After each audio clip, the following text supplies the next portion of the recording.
Well, hello everybody and welcome to Act 3. We are, as always, delighted that you've joined us on today's program. And we're also delighted to celebrate some terrifically fun things for the month of March. Of course, the first day of spring this year is on March the 19th. And Easter weekend, I don't think it's Easter Sunday, but it's Easter weekend is on March 31st. So make sure that you pay attention to today's program because you're gonna learn a little bit about eggs, and you're also gonna learn a little bit of what it means to be beautiful, no matter who you are and where you are. We've got some terrific opportunities to do some self-care and enjoy spring in the best of possible ways. So as always, we are happy that you're with us today, and we encourage you to grab yourself a beverage, make yourself at home, and enjoy the show. I'm sitting on the edge of love and happiness. Never experienced such a moment as this. So if you got that good feeling in your body and you wanna bring this moment to life, come with me, we'll hit the town. Let's go right now and live the life. I just wanna shine like the sky up like a sunset, living with no regrets. I just wanna shine. Thanks, Kathy. Hi, I'm Elspeth, and I'm here with our very own Teresa Ostman to talk about something really exciting that's happening this spring.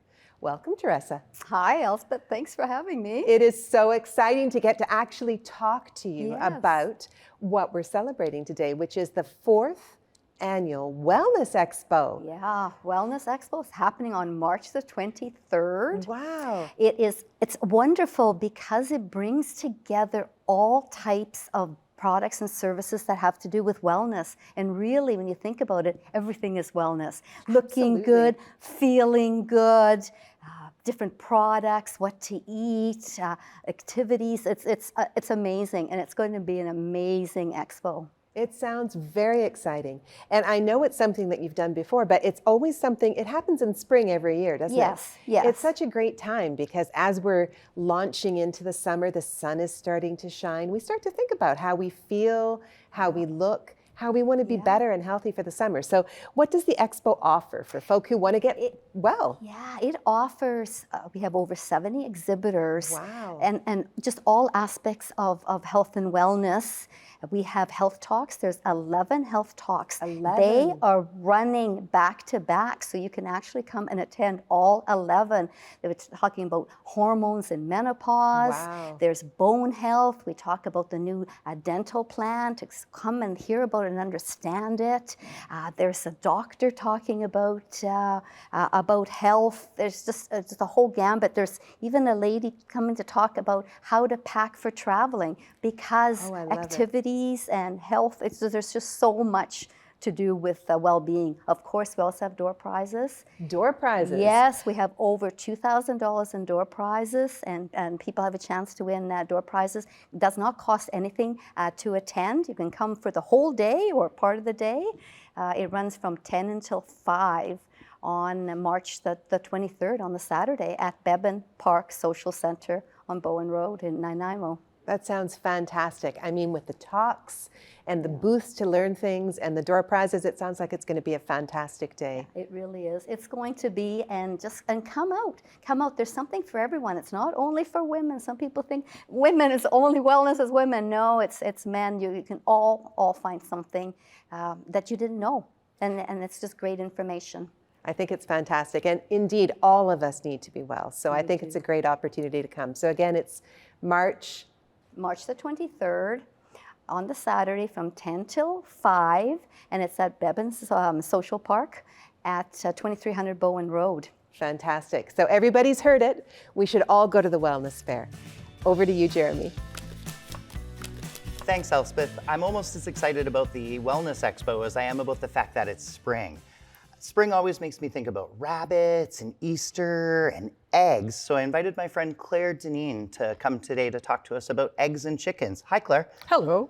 I understand you are a chickenologist? Chicken blogger. Chicken blogger. All right. Tell me about your chicken blog. Well, I've kept chickens for about 15 years. I started a Facebook page about 6 years ago, and then I thought, oh, why don't I start blogging? And so in that 5.5 years, I've written about 700 articles, and I've partnered with other chicken keepers as well as vets and vet techs to put out, I think, a pretty high caliber blog about taking care of chickens. So I understand your blog is very science-based, Claire. It is. Then maybe you can answer a question for me and tell me, how are eggs made? We see them everywhere. They're ubiquitous, oval-shaped. How are they made? Where do eggs come from? This little thing is a marvel of nature. So you think about eggs and you crack them open and you know that there's an albumin, which is the white or the yolk. But think about a conveyor belt that's on the inside of a hen. So a hen is born with all of the ova that she will have her entire life, just like human women. Right? And so there's all of these eggs in development, and they go down the conveyor belt. And at each stage, there's something that happens. So you've got the yolk, which is what is the food source for an embryo, if there is one. And then the next stage, there's an albumin.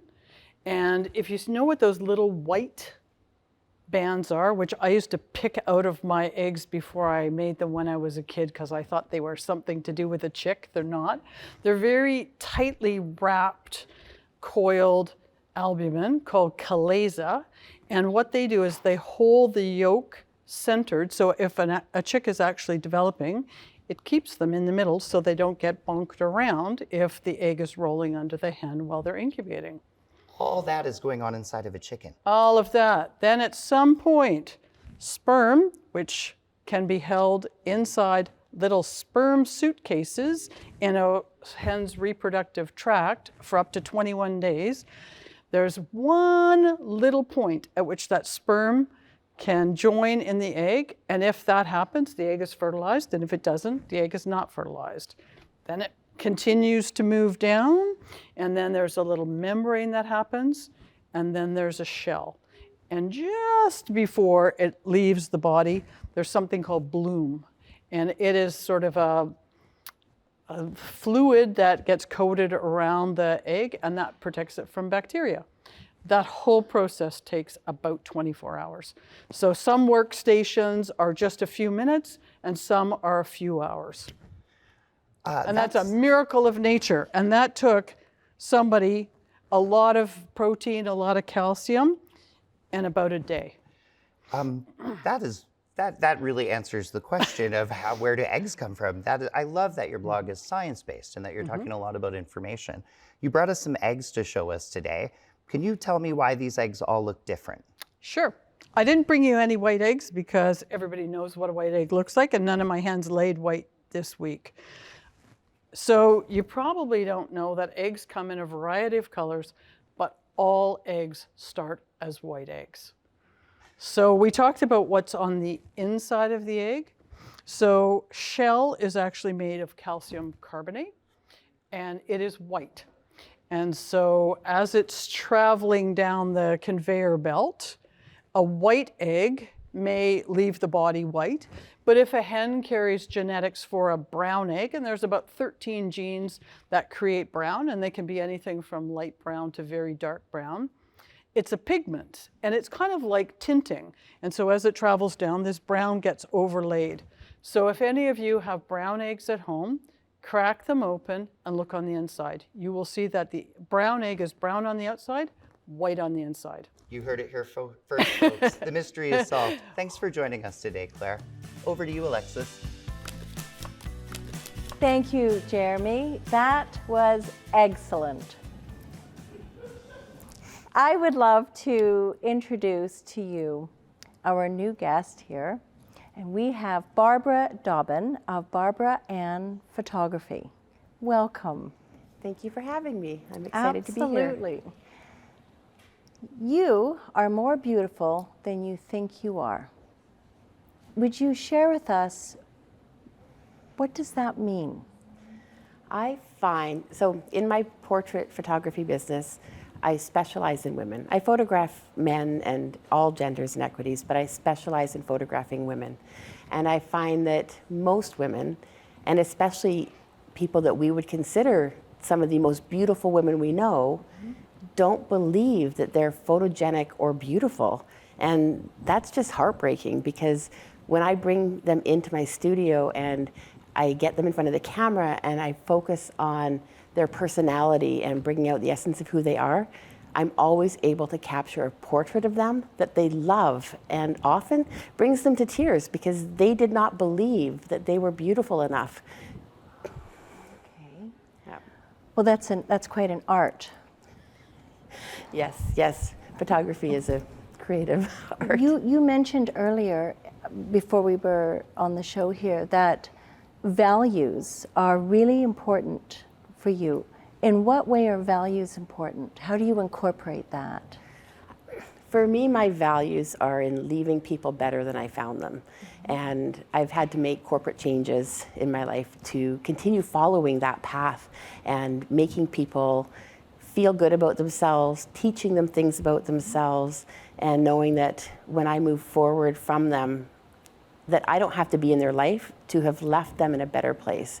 And when a woman sees herself in a portrait that makes her feel like, wow, she can be beautiful, before she's even seen her images, sometimes she's walking out of the studio 2 or 3 inches taller, holding herself taller. I had a woman who came in and she used to go on cruises all the time, and she'd hide in the back corner of all the arts and craft activities because she didn't want people to see her. She felt she didn't feel good enough. And after she had her portraits, she suddenly found herself sitting at the front and not worrying about what other people felt about her anymore, because she suddenly saw the beauty in herself and didn't need that outside validation from other people and strangers anymore. As you're sharing this, I'm recalling some of the photos that you showed me. There is a quality of caring and compassion that you bring to your art, to your photography.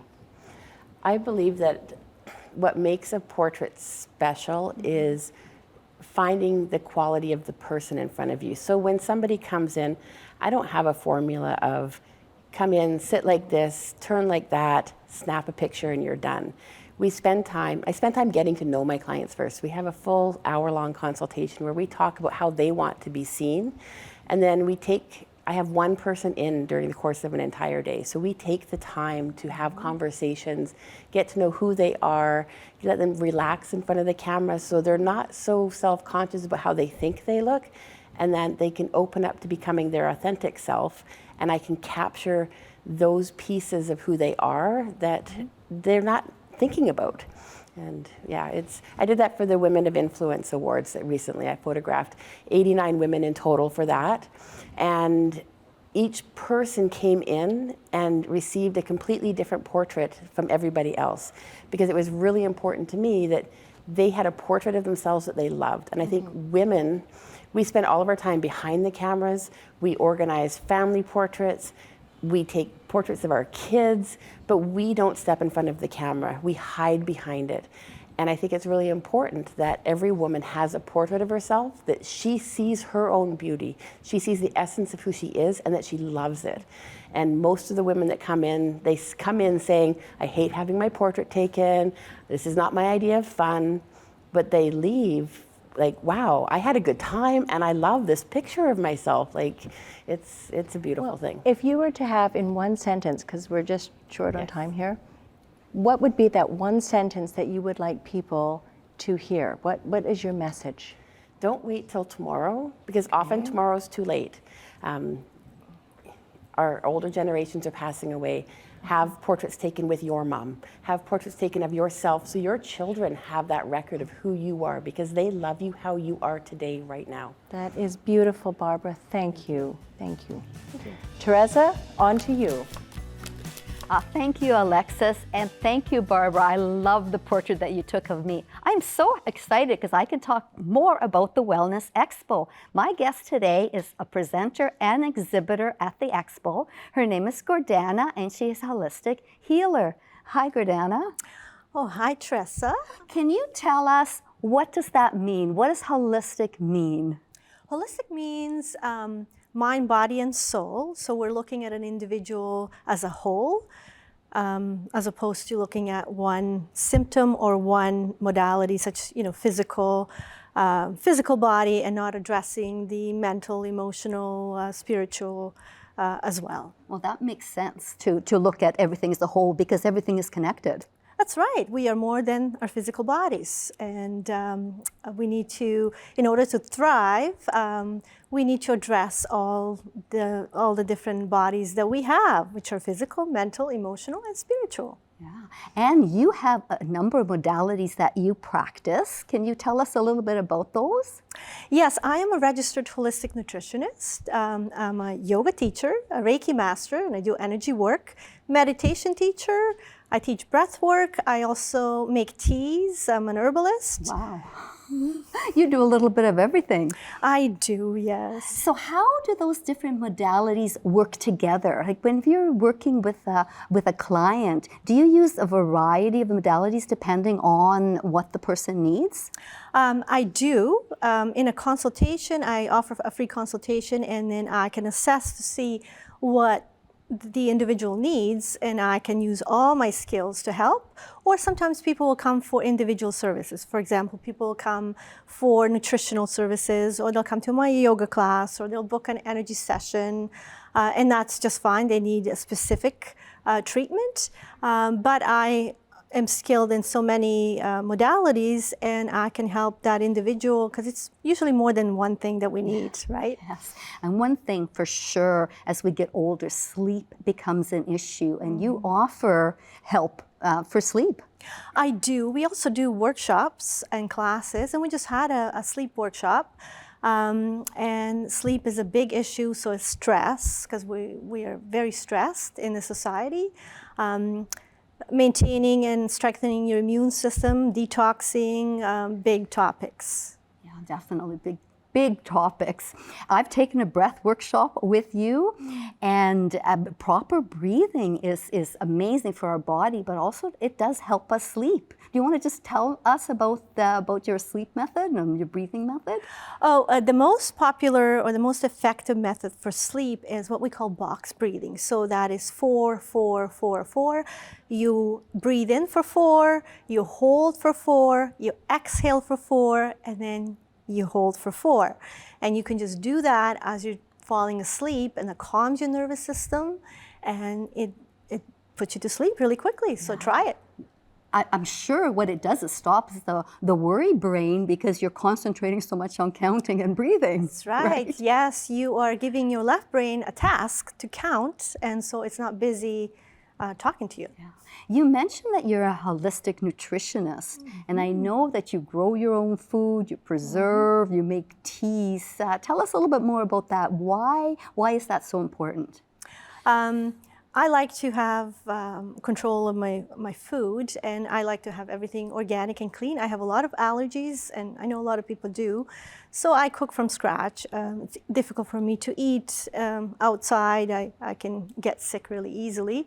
And then I have a relationship with my food. So I nurture my plants, and then they nurture me. So I know where they came from. I'm the one handling them. I'm eating them fresh, and it's a mutual relationship. Yes. Yeah, it sounds amazing. And of course, you're going to be at the Wellness Expo on March 23rd. We look forward to seeing you there. You're going to have an exhibit, and you're presenting on frequencies. So we invite everybody to come and see you there. Yes, it's going to be about right frequency healing, which is a kind of a new modality, quantum entanglement, quantum healing. Wow. And come on over and learn all about it. Yes, thank you so much, Gordana.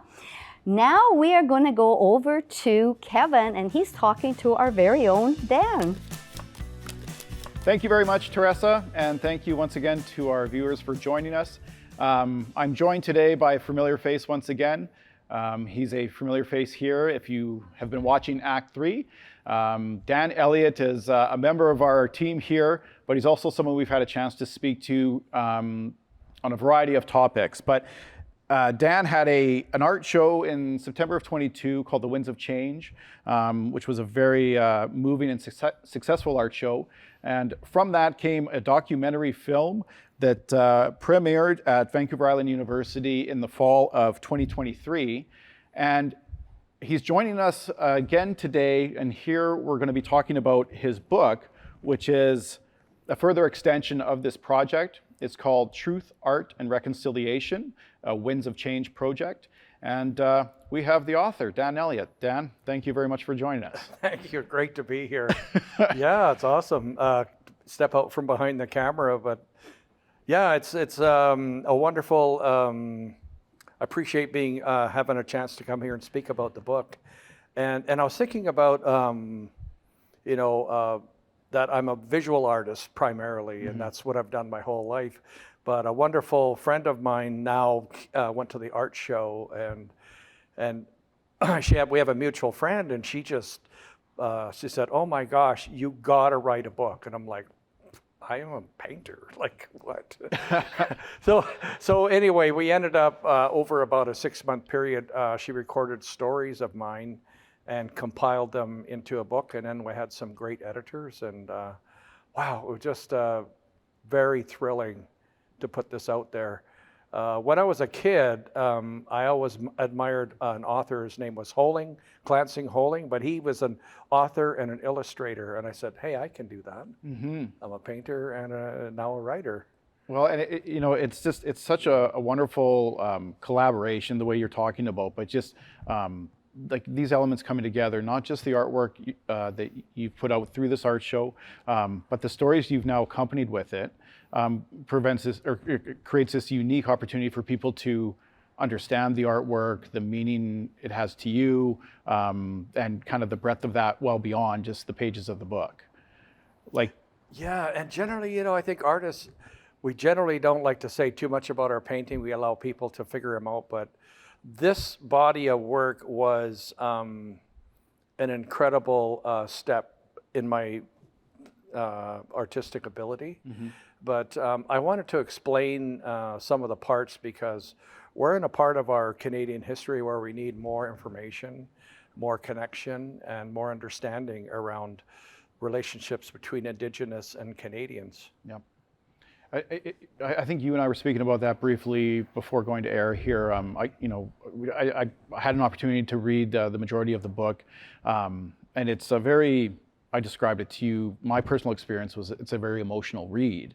And it's just, there's so much in there to listen to digest, to experience. It's just such a massive book in many ways. Yeah, thank you. I did have a friend of mine. She is part of a group I belong to called Culturally Committed, and she ordered the book, and she said, "Oh my gosh, you didn't say that it needed a box of Kleenex when I read it." But I mean, just because we kind of knowing each other, but I do go into some really powerful depths. But I also, all of my counseling, all of my work was about working in what's right with this world and people, and so I go in there, but I come out in a way that allows people to feel comforted in what they don't know or what they do know, and around reconciliation. Well, and you mentioned that at the top of the book. I just want to get this correctly. You had written that you could paint, this is referring to your artwork, of course, you could paint about the pain of the Indigenous experience, but by your own admission, that's not your way. Yeah. You were wanting to do, approach it differently. Yeah, I was saying I could have painted a dozen lifetimes of what's wrong with this whole picture. And what advantage would we have, just feeling more pain? Yeah. So we don't want to forget, but we also want to find a way to move ahead and together. And that's what this book is about. Well, I know my experience, it just was very eye-opening in so many ways. We were talking about that earlier. You cover so many stories of your own, stories within your family, the pain, tragedy, and trauma. And I mean, in behind your own stories, there's a huge community of people who have similar stories to tell. It extends so far. Yeah, I know, and I think it was difficult for me to talk about my own experience, but I think the last part of anybody's healing work is being able to transform all those experiences and share them in a way that helps others. And that's what I try to do with my work, my paintings, my book, and move that forward. It was a really neat marriage of, I mean, but the way you write about it, you talk about some of the pre-contact imagery in some of the artwork, and then you have some more kind of post-colonial imagery and kind of this journey that's a part of that artwork being a part of a journey, if you will. Yeah, I kind of did a segue with, because I used to do a lot of like really beautiful pre-contact scenes of whalers and gorgeous scenes, cedar bark clothes, and people were enthralled and love them, and they still appreciate the prints and originals. But I was like, hey, they're missing really a part of what needs to be spoken about, so I painted that. Yeah. And then what is, as the book comes to a close, like you do, like it's so layered, but you do close out the book with a message, kind of a more, I don't know if positive outlook is the best way to phrase it, but you do end on a positive note within the book, it seems to me. Yeah, like the painting that's on the cover is called Conciliation, which is, you know, we hear about reconciliation, but conciliation is kind of the latter part of the tools and the respect and values that we need to come together. And that painting is about that. You know, it's like Indigenous, half the painting is watercolors, half of it is oils. They don't mix, but they can come together. And the light is our universal shared values that we have. So it's a way for people to recognize that we can come together in a good way. And in our culture, we call it not squallowing, which means we come with one heart, one mind in a good way.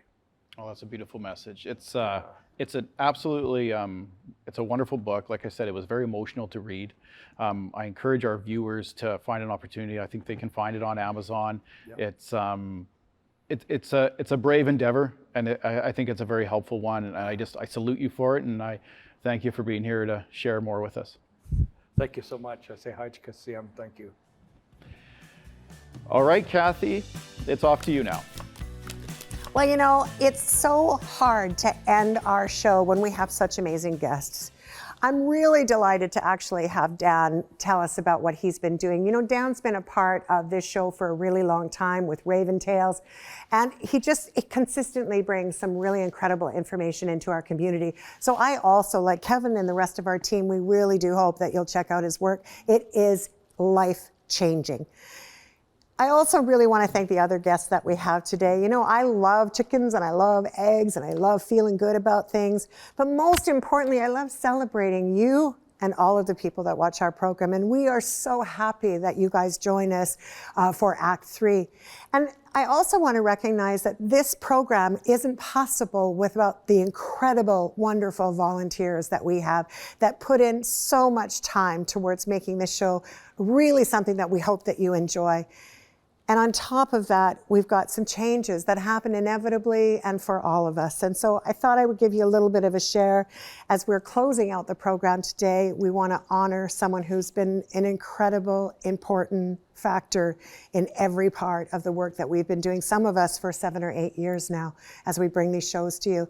Not only for Act 3 and Wise Folks and other productions like The Show on Shaw, Jocelyn Matway was the huge influence on our team that kept us on track, reminded us how to do things right, and even corrected us rarely when we did things wrong.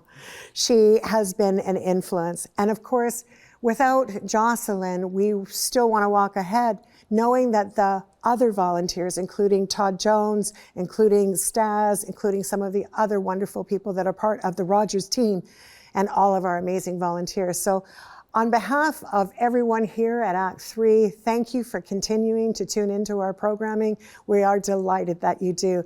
And I also can tell you that we're on YouTube. So if you missed it for whatever reason, check us out at Act 3 Media Productions and have a listen to our radio shows and some of the other things that we offer. As always, we're super, super glad that you join us. And now my cup is nearly empty, which means it's time to go. Have yourself a wonderful day, everybody. Bye for now.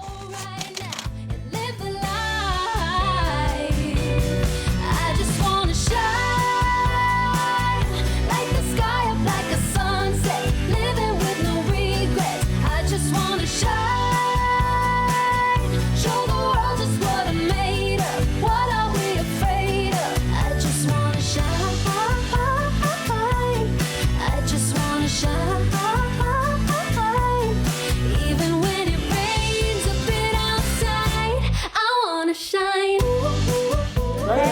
Jocelyn.